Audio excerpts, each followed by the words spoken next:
Hello, আসসালামু আলাইকুম বন্ধুরা। আজকে আমি আপনাদের সাথে শেয়ার করছি ভেজিটেবল চপের রেসিপি। এটাকে বানানোর জন্য সর্বপ্রথম আমি আলু বয়েল করে নেব। এই যে আলু বয়েল হচ্ছে, এই যে আমি গাজর আর বিট গ্রেট করে নিয়েছি। এবার ভেজিটেবল চপের স্টাফিংটাকে রেডি করার জন্য একটা প্যানে তেল গরম করব, নিয়ে 5 ফোড়ন আর শুকনো লঙ্কা দিয়ে সটে করে নেব। নিয়ে দিয়ে আদা পেস্ট অ্যাড করব, একটু কুক করে নেব। নিয়েতে অ্যাড করব গ্রেট করা বিট আর গাজর। এবার একটু কুক করব। এবার একটু হলুদ দিয়ে দেবো, নিয়ে ভালো করে মিক্স করে নেব। এবার এতে অ্যাড করে দেবো লবণ। ভালো করে মিক্স করে নিয়ে এবার ঢেকে কুক করব। চলুন ততক্ষণ ভেজিটেবল চপের মশলাটা রেডি করে নিই। এতে লাগবে গোটা ধনে জিরে, গোলমরিচ, ছোটো এলাচি, দালচিনি। এবার এটাকে পিসে পাউডার করে নেব। এবার স্টাফিংয়ে সেদ্ধ করা আলুগুলো দিয়ে দেবো, আর রেডি করা ভেজিটেবল চপের মশলাটা 1-1.5 চামচের মতন অ্যাড করব। 1 চামচের মতো চিনি নিয়ে সবগুলোকে একসাথে মিক্স করে নেব।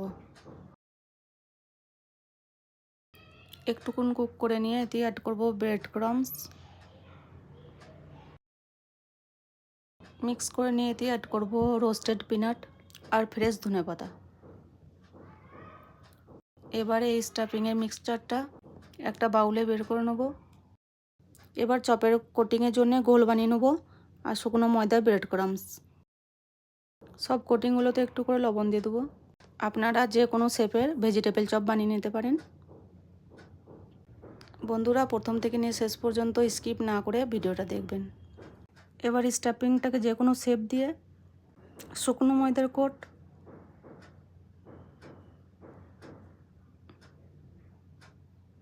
নিয়ে তারপর ময়দার ঘোলে কোট,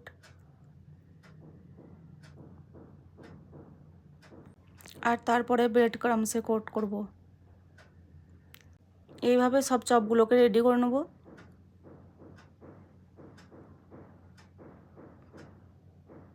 এই যে সব চপগুলো রেডি হয়ে গেছে। এরপরে এগুলোকে গরম গরম ফ্রাই করে নেব। ভিডিওটি ভালো লাগলে লাইক, কমেন্ট আর চ্যানেলটি সাবস্ক্রাইব করে দেবেন। এই যে চপ রেডি হয়ে গেছে, আপনারা একবার অবশ্যই ট্রাই করবেন আর আমাকে কমেন্ট করে জানাবেন এই রেসিপিটা আপনাদেরকে কেমন লাগলো।